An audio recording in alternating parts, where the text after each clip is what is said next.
नमल। उस रात साथी अपने कमरे में आंखों पे बाजू रखे लेटा नींद में था जब एकदम उसके वजूद में बेचैनी सी फैली। वो झटके से उठ बैठा, चेहरे पे हाथ फेरा। उफ, the ghost and the dark knights. इतनी दफ़ा देखने के बायस ख्वाब भी जंगलों और शेरों वाले आ रहे थे। वो फिल्म का मंजर मुसलसल पूरी रात ख्वाब में देखता रहा था।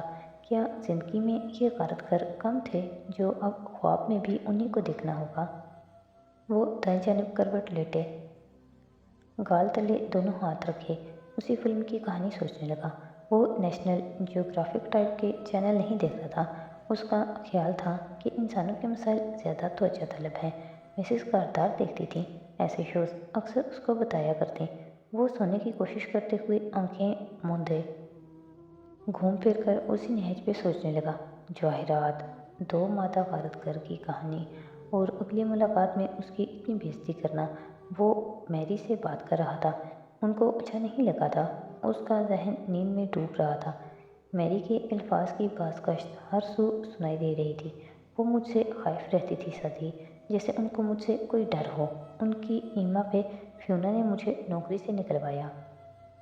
आखिरी दफ़ा मैंने उनको देखा था औरंगज़ेब के बाथरूम के पिछले दरवाजे से निकलते। पिछले दरवाजे, बैक डोर, पिछला दरवाज़ा। वो एकदम बिजली की सी तेज़ी से उठ बैठा। उसका सांस तेज़ तेज़ चल रहा था और चेहरे पे पसीना था। घबरा कर वो बिस्तर से उतरा और सारी बत्तियां जला दी। पेशानी पे हाथ फेरा, जिस्म कांप रहा था। फिर जल्दी से दरवाज़ा खटखटाया,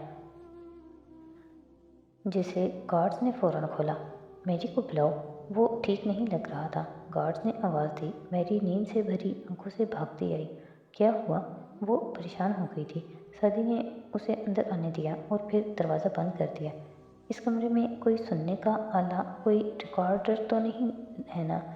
नहीं, ये लोग इतने फारिग नहीं हैं कि तुम्हारी बातें सुने। क्या हुआ है? तुमने मिसेस कारदार को औरंगज़ेब कारदार के बाथरूम से निकलते देखा था ना? वो सांस रोके उसको देखते पूछ रहा था। मैरी के चेहरे का रंग बदला, आहिस्ता से सोफे पर बैठी। हाँ। वो तेज़ी से उसके सामने पंजों के बल बैठा। अगर मिसेस कारदार के वहाँ से निकलते वक्त औरंगज़ेब जिंदा थे तो उन्होंने वो दरवाज़ा ज़रूर लॉक किया होगा। मैंने सुना था हाशिम ने बाथरूम का दरवाज़ा तोड़कर मुर्दा बाप को वहाँ से निकाला था। याद करो मैरी, याद करो। दरवाज़ा तोड़ने से पहले पिछला दरवाज़ा चेक किया था किसी ने? वो लॉक्ड था। मैरी ख्वाब की इसी कैफियत में बोली थी। किसने चेक किया था? तुमने? मैं करने लगी थी, मगर मिसेस करतार ने मुझे नौशरवान को बुलाने भेजा। उन्होंने ही चेक किया था। साथी ने थकी थकी सी सांस अंदर खींची। और जब दरवाज़ा टूटा तो मैंने देखा पिछले दरवाजे की कुंडी खुली थी। साथी, मैं फिलिपिनो मेड हूँ। मैं घर के चप्पे चप्पे पे नज़र रखती हूँ। मुझे अच्छी तरह याद है कुंडी खुली थी, मगर जब मैं डॉक्टर को कॉल करके आई तो कुंडी बंद थी। वो अब भी गोया नींद में बोल रही थी। और तुम्हें डॉक्टर को कॉल करने मिसेस कारदार ने भेजा होगा। मैरी ने इस्बात में सर हिलाया। सादी उठा और स्टडी टेबल की कुर्सी खींच कर बैठा। वो गहरी सोच में गुम लगता था। मैरी जैसे नींद से जागी हो। तुम भी वही सोच रही हो जो मैं सोच रही हूँ सादी। श्श। उसने होंठ पे उंगली रखी। दीवारों के भी कान होते हैं मैरी, और ये बात किसी और को नहीं मालूम होनी चाहिए। फिर उंगलियां बालों में फंसाते सर नीचे गिरा लिया। मेरी अभी भी यकीन थी, मगर वो हैरान नहीं थी। मैं पिछले 1.5-2 साल से यही सोचती आई हूँ सादी, मगर मैं इतना बड़ा नतीजा निकालने में डरती थी। उसने झुरझुरी ली। तुम यहाँ से निकलना चाहती हो मैरी? उसने एकदम सर उठाकर पूछा। तो मैरी को उसकी आंखों में चमक दिखी थी। मुझे सिर्फ मुलाजमत वापस चाहिए। ठीक है, हम इस मालूमात को इस्तेमाल करेंगे। छोड़ो इस सब को सादी, भूल जाओ। वो खाइफ हुई। सादी जख्मी से मुस्कुराया। जब यूसुफ अलैहिस्सलाम के साथी कैदियों ने अपने अपने ख्वाबों की ताबीर सुनी तो फ़ौरन बोली कि हम तो मजाक कर रहे थे और अपने ख्वाब से मुकर गए। मगर यूसुफ ने कहा, जब दुरुस्त ताबीर बयान कर दी जाए तो वो बात ज़रूर होगी। मैं यूसुफ नहीं हूँ, मैं सिर्फ एक कैदी हूँ, और कैद खाने के ख्वाब ख़तरनाक होते हैं मेरी। ये तय है कि हम में से एक सूली चढ़ेगा और दूसरा अपने पुराने मुकाम पे वापस जाएगा। तुम खतरा मोल लेने को तैयार हो मेरी? मैरी ने तज बजब से इस बात में सर हिलाया। साथी ने सर फिर से हाथों में गिरा लिया। नींद जाने कितने दिन के लिए उड़ चुकी थी उसे अभी तक यकीन नहीं आ रहा था। वो 2 साल क्यों ना समझ सका। शर्मा की इस पहर मुलाकाती कमरे में वो जैसे दाखिल हुआ, निगाह सामने बैठी सारा और अमल पे पड़ी। फारिस की आंखों में तफक्कुर उभरा। जुमर का एक और एहसान कि सिपाहियों ने उन्हें अकेला छोड़ दिया था। सारा ने चेहरा उठाकर उसे देखा। सफ़ेद दुपट्टे के हाले में उसका चेहरा जर्द सा लगता था। सर के खम से सलाम किया। अमल भागती हुई आगे आई और उससे लिपट गई। उसने झुककर उसे गले लगाया, फिर साथ लिए सामने आ बैठा। वो खुश नहीं लग रहा था। आपको इधर नहीं आना चाहिए था। तुम्हें लगता है मैं आना चाहती थी? सारा की आंखों में शिकवा उभरा। अमल पागल हो रही थी तुम्हारे लिए। ये पहली दफ़ा नहीं है जब तुम इसे छोड़ कर गए हो। ना गिला ना शिकवा, बस वो दुखी थी। फारिस के चेहरे का तनाव कदरे कम हुआ। गर्दन झुका कर देखा। वो बालों की ऊंची पोनी बांधे थोड़ी सीने से लगाए उसके हाथ के खम के निशान पे उंगली फेर रही थी। आप कैसी हैं? निगाहें उठाकर संजीदगी मगर नरमी से सारा को मुखातिब किया। तुम जेल में हो, हम सब कैसे हो सकते हैं? तुम बाहर थे, एक सुकून था, पता नहीं किस चीज़ का, मगर सुकून था, अब नहीं रहा। मैं कुछ दिन में बाहर आ जाऊंगा, आप परेशान मत हों। मैं गुस्सा हूँ, मैं खफा हूँ तुम पे फारिस। वो बेबसी सी उसको देख रही थी, जिसकी शेव ज़रा बड़ी थी और होंठों पे कट का निशान था, मगर आंखों में वही सपाटपन था। क्यों बार बार मुसीबत में फंस जाते हो? हमें कब यकीन होगा कि तुम अब हमें छोड़कर नहीं जाओगे? वो हल्का सा मुस्कुराया। सब ठीक हो जाएगा सारा। पता नहीं सब कब ठीक होगा। जो सदी के साथ हुआ, जिस तरह उन लोगों ने उसको गोलियां मारी, फिर उसको जानवरों की तरह पीटा। सारा की आंखें बोलते बोलते गुलाबी हुई। फिर उसको अगवा करके ले गए। ये सब पता नहीं अब किस किस के साथ दोहराया जाएगा। फिर सर झटकते हुए एक पैकेट अमल की तरफ बढ़ाया। अमल 2 चाचू को, और वो जो सारा की बात पे एकदम से उसे देखने लग गया था, ज़रा चौंका। अमल ने फ़ौरन पैकेट थामा और उसको थमाया। ये पापा का स्वेटर है। मामा ने कहा सर्दी बढ़ गई है बारिशों के बाद से, तो आपको चाहिए होगा। वो शर्मा कर कह रही थी। फारिस ने एक नज़र हाथ से बने भूरे स्वेटर को देखा, फिर उसके सर के बाल हौले से थपके। बोला कुछ नहीं। अपना ख्याल रखना फारिस। वो अब जाने के लिए उठ रही थी। फारिस भी खड़ा हो गया। अजीब बात है सारा, सदी के बारे में सोशल मीडिया, पुलिस, रिपोर्टर सब ने कहा था कि उसे पहले मारा पीटा गया, गोली बाद में मारी गई, क्योंकि गोलियां अमूमन आखिर में मारी जाती हैं। मगर उसके डॉक्टर ने एक दिन यूं ही मुझे बताया कि ऐसा लगता है जैसे उसे पहले गोली मारी गई हो, फिर मार पीट की गई हो। उसमें अजीब क्या है? वो वाकई नहीं समझी थी। फारिस उसकी आंखों का रंग देखते हुए हल्का सा मुस्कुराया। सिर्फ यही कि आपको भी दुरुस्त तरतीब मालूम है। सारा का सांस एकदम थम गया। नहीं, मैं तो बिना सोचे बोल रही थी।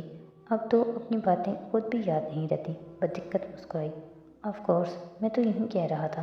फारिस ने सर को खम देकर एहतराम से उसके लिए रास्ता छोड़ दिया। सारा के जाने के करीबन आधे घंटे बाद वो जुमर के साथ उसी कमरे में बैठा था। सारा के बरक्स वो जो इस माहौल के आदी थी, सामने बैठी संजीदगी से नोटपैड पे कलम घसीटती उसे कुल लाई अमल बता रही थी। दीवारों के कानों की क्या खबर। साथ ही बार बार शीशे की छोटी बोतल से पानी का घूंट भी भरती और रख देती। चूँकि बदकिस्मती से मैं तुम्हारी वकील हूँ, इसलिए अपने और कमरुद्दीन साहब के ताल्लुकात की तफसील बताओ मुझे। मुझे याद नहीं। वो बेजारी से सर झटक कर दूसरी तरफ देखने लगा। फारिस, ऐसे नहीं चलेगा। मैं तुम्हारा केस कैसे लड़ूंगी जब तुम मुझे कुछ बताओगे ही नहीं? तो मत लड़ें, मैंने नहीं कहा लड़ने को। उसने संजीदगी से उसे देखते शाने उचकाए। जुमर ने बमुश्किल जब्त किया। मेरी भी मजबूरी है फारिस काजी, क्योंकि मैं नहीं भूली कि हम एक टीम हैं। इसलिए मुझे कुछ तो बताओ ताकि मैं ट्रायल की तैयारी कर सकूं। वो टेक लगाए टांग पे टांग जमाए उसे देखता रहा। मुझे याद नहीं। फिर सड़क हवालात में वो खोल कर उठी, शीशे की बोतल और फाइल्स उठाई और दरवाजे की तरफ बढ़ी, जैसे इस मुल्क में वाकई कानून नाम की कोई चीज़ है। वो सर झटक कर बड़बड़ाया था। जुमर दरवाजे पे रुकी, मुड़ी नहीं। क्या कहा तुमने? जाएं जुमर बीबी, मेरे पास आपसे बहस करने का वक्त नहीं है। उसने नाक से मक्खी उड़ाई। जुमर 2 कदम आगे आई, फाइल्स मिरर पे धरी और घुर्राई। मैंने पूछा, क्या कहा तुमने? मैंने कहा जैसे इस मुल्क में वाकई कानून नाम की कोई चीज़ है। सुमर के कान सुर्ख पड़े, चेहरा देखने लगा, खाली हाथ और बोतल वाला हाथ मेज़ पे रखकर आगे को झुकी। कैसे कह सकते हो तुम कि इस मुल्क में कानून नहीं है? इस मुल्क में कोई कानून पे चलने वाला नहीं है। अगर इस मुल्क में कोई ईमानदार न होता तो तुम्हारा भाई कैसे ईमानदार रहा था? ये मुल्क जिंदा कैसे है अगर इसमें कानून ना हो? और प्लीज़ मत शुरू करना मेरे सामने अपने ट्रायल का जिक्र। हाँ ठीक है, नहीं हुआ तुम्हारा फेयर ट्रायल। तुम बरी भी ब्लैकमेलिंग के ज़रिए हुए हो। तुम्हें इंसाफ नहीं मिला अदालत से। लेकिन अपने इस दिमाग में ये बात बिठा लो फारिस काजी कि इस मुल्क बल्कि इस दुनिया के हर मुल्क की अदालतें इंसाफ की अदालतें नहीं होती, वो कानून की अदालतें होती हैं। अगर इस मुल्क में कानून ना होता तो मुजरिमों को मुल्क से रातों रात भागना ना पड़ता, लोग गवाहों को ना खरीदते, पासपोर्ट पे बैक डेट में एग्जिट स्टैंप ना लगवाते।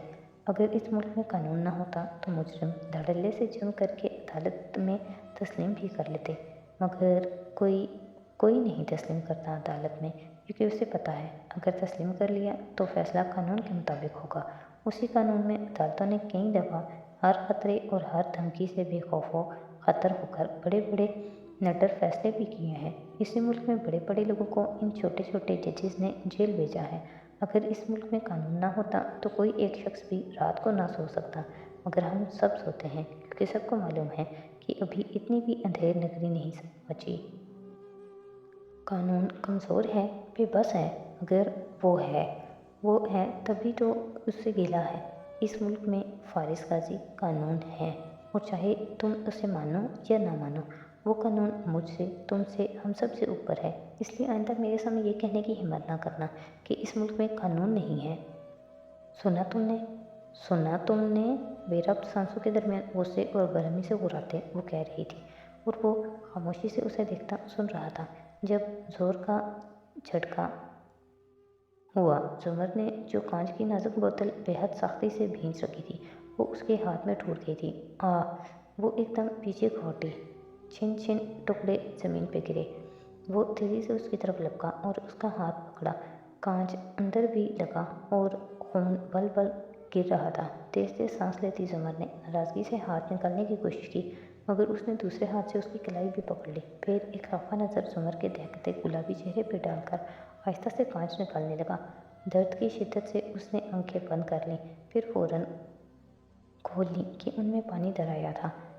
यही चाहते थे ना तुम कि मैं तुम्हारे सामने टूटूं, रोऊं, आंसू अंदर उतारती? वो उसी बरमी से बोली तो आवाज़ भीगी हुई थी। फरिस ने कांच निकालते चौंक कर उसे देखा। वो जैसे कुछ कहने लगा था, जैसे इनकार करने लगा था, मगर फिर खामोशी से सर झुकाए कांच निकालने लगा। खून एकदम तेज़ी से बहने लगा था। हथेली के ऐन वस्त में कट लगा था। उसने इधर उधर किसी चीज़ की तलाश में देखा, मगर कुछ भी ना था, तो एक हाथ से उसकी कलाई पकड़े, दूसरा हाथ हथेली पे रखकर दबाया। अपने हाथ भी खून आलूद होने लगे थे। चंद बूंदें नीचे भी गिरी थीं। दोनों इसी तरह चंद लम्हे खड़े रहे। फिर उसने नज़र उठाकर देखा और उन्हीं गिला अमीज़ नज़रों से उसे देख रही थी। एक तरफ मेरे जख्मों पे मरहम लगाते हो, कहते हो कि मैं रूड, बोसी, मूसाधार अच्छी लगती हूँ, रोते हुए नहीं, और दूसरी तरफ कहते हो कि मुझे गिरा हुआ, टूटा हुआ, रुसवा और जलील होता देखना चाहते हो। इनमें सच कौन सा है? वो इसी तरह जख्म पे हाथ रखे खड़ा था और वो पूछ रही थी। अगर वो रेस्टोरेंट वाली बातें सच थी तो पिछली हर बात झूठ थी। ये भी झूठ है। उसने झटके से अपना हाथ निकालना चाहा, मगर उसने मज़ीद मजबूती से पकड़ लिया। एक मिनट, खून रुकने दे। पता है क्या फारिस, वो उसी शौकी अंदाज में बोली थी, तुम दो दिलों के साथ जी रहे हो। एक में सरताशा से मोहब्बत ना करने का गिल्ट है, एक में मुझसे बहुत ज़्यादा मोहब्बत करने का गिल्ट है। तुम्हारे ये दोनों दिल झूठ बोलते हैं। सरताशा से मोहब्बत थी तुम्हें, वो तुम्हारी सोच से ज़्यादा थी। ये सिर्फ गिल्ट नहीं है जिसकी वजह से लड़ रहे हो उसके लिए। और रही मैं, उसने भीगी पलकें बंद करके आंसू अंदर उतार दिए, और जब आंखें खोली तो वो खुश थी। तो मुझे तुम्हें सरताशा से कई गुना ज़्यादा मोहब्बत है, मगर वो इतनी ऊंची और अजीम नहीं है कि तुम उसमें हर चीज़ माफ़ कर दो। वो इतनी कमज़ोर और खोखली है कि तुम उसमें मुझे गिरा हुआ देखने की ख्वाहिश करो। अल्लाह ने नहीं बनाए किसी आदमी के सीने में दो दिल। तुम्हें अपने दिल को एक जगह, एक तरफ रखना होगा और खुद से सच बोलना पड़ेगा। फारिस ने चंद लम्हे उसे देखता रहा, फिर चेहरा झुकाए अपना हाथ हटाकर देखा, हथेली के गढ़ से बहता खून रुक चुका था। उसी तरह उसने जुमर का हाथ ऊपर किया और लबों से लगाया। आंखें बंद की, चंद लम्हे, चंद सांसें, फिर छोड़ दिया और 2 कदम पीछे हटा। अपना ख्याल रखा करें।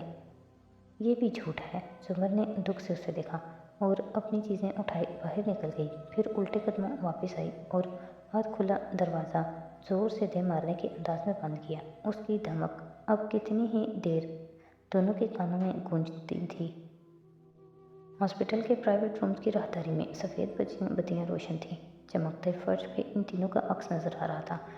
सफ़ेद ओवरऑल पहने, मोटा चश्मा लगाए और बाल जूड़े में बांधे हुनैन एक फीमेल नर्स से बात कर रही थी। तभी सैम ने उसे फिक्रमंदी से देखा। हन्ना, तुम वैसे कर लो गी जैसे पोपो ने कहा है।